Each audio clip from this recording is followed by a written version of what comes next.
السلام علیکم ګرانو هیوادوالو، خدای دې وکړي چې ټول روغ جوړ او خوشحاله اوسئ. امید لرم چې ژوند به مو هر روان وي. یو نوی درس ته هر راست. نن زمونږ درس دی انترویو.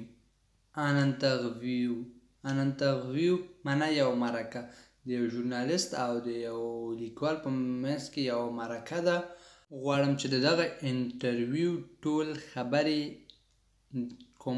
چې د لیکوال او ژورنالیست په منځ کې ترسره کیږي ټول په پښتو ژبه کې تاسو لپاره ترجمه کړم.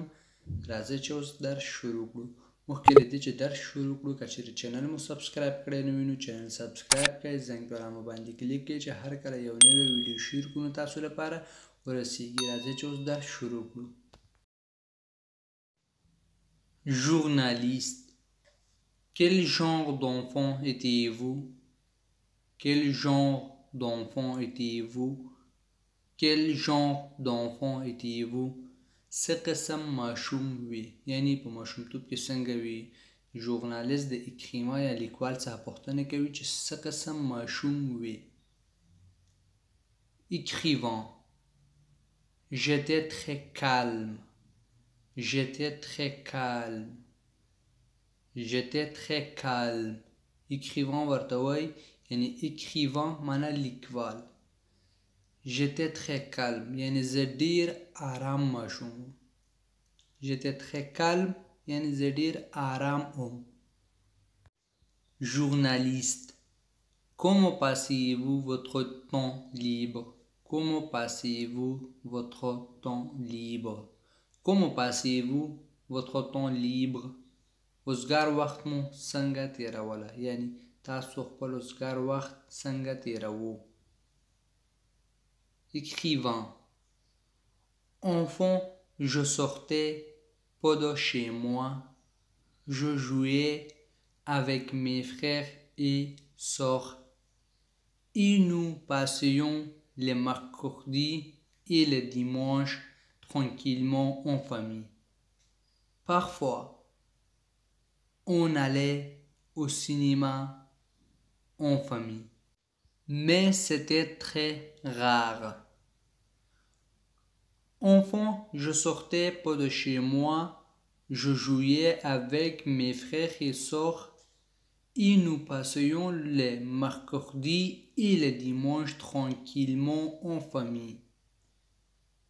Parfois, on allait au cinéma en famille, mais c'était très rare. Écrivain, لیکوال. Enfant په ماشومتوب کې ماشوم چوم. Je sortais pas de chez moi یعنی زه له کور څخه کم وتلم، یعنی له کور څخه ډیر کم باندې وتلم. Je jouais avec mes frères et sœurs ما لوبه کول او خپل ورونو او خویندو سره. Et nous passions les mercredis et les dimanches tranquillement en famille. چهارشنبه او یکشنبه به مو ډیر آرام او خپل فامیلی یا کورنۍ سره تیروو. Les mercredis یعنی چهارشنبه، les dimanches او یکشنبه، tranquillement په آرام او en famille یعنی په کورنۍ کې. Parfois on allait au cinéma en famille او کله کله خپل کورنۍ سره سینما ته تلو. Mais c'était très rare. Mais c'était très rare.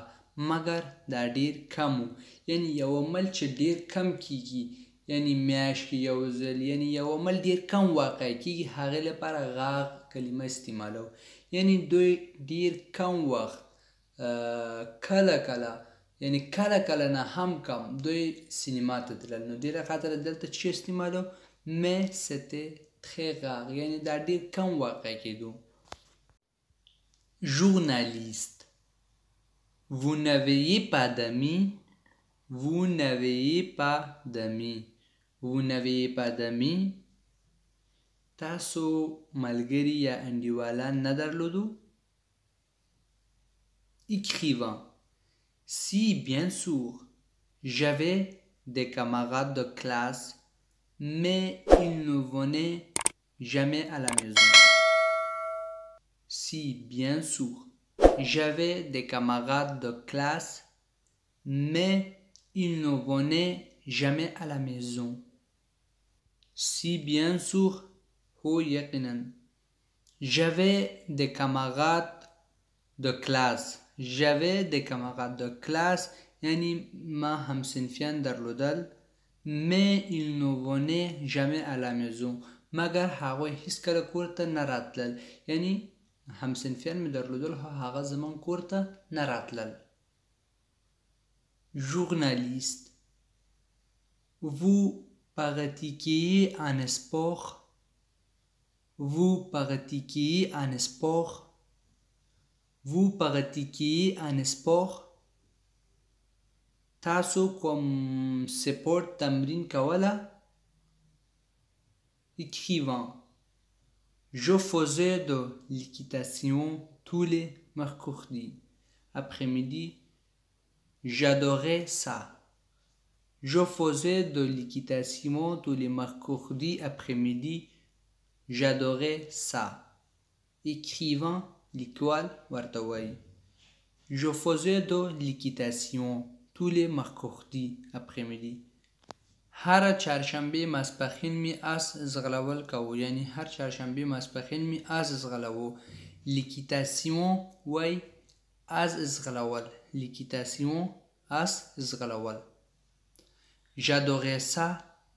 دې سره مې مینه درلودو یا دا مې خوښېدو یعنی آس زغلول مې خوښېدو. Journaliste. Jouez-vous d'un instrument? Jouez-vous d'un instrument? Jouez-vous d'un instrument یعنی د موزیک کوم آلمو پریکټیس کوله یا د موزیک کوم آلمو لوبوله. Écrivain. Oui, je jouais du violon. D'ailleurs, mes parents aussi jouaient du violon. Oui, je jouais du violon. D'ailleurs, mes parents aussi jouaient du violon. Oui, oh, je jouais du violon. Ma violon lobao. D'ailleurs, mes parents aussi jouaient du violon. یعنی زما والدینو هم وایلن لوباوه. ویولون دغه شی ته وایي د عکس کې چې وینې دې لپاره فرانسوي کې ویولون وایي او په انګلیش کې وایلن. Journaliste. Où passez-vous vos vacances? Où passez-vous vos vacances? Où passez-vous vos vacances? خپل وکانس یا رخصتیانې مو چیرته تیرولې یعنی تاسو خپل وکانس یا رخصتیانې چیرته تیرولې. Écrivain. Alors, chaque année, mes parents nous emmenaient en Bretagne près de Saint-Malo. Mon oncle avait une maison secondaire là-bas. J'adorais cet endroit. On pouvait aller à la mer tous les jours.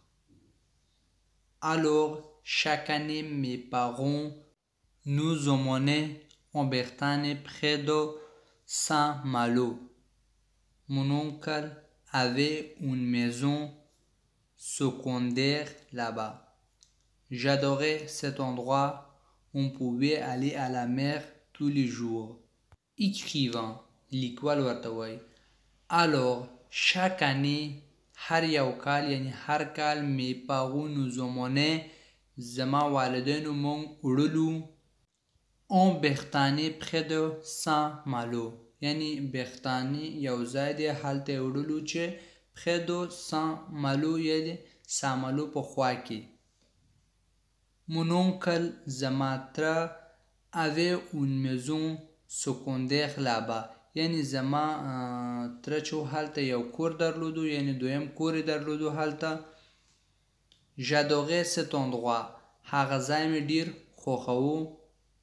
On pouvait aller à la mer tous les jours.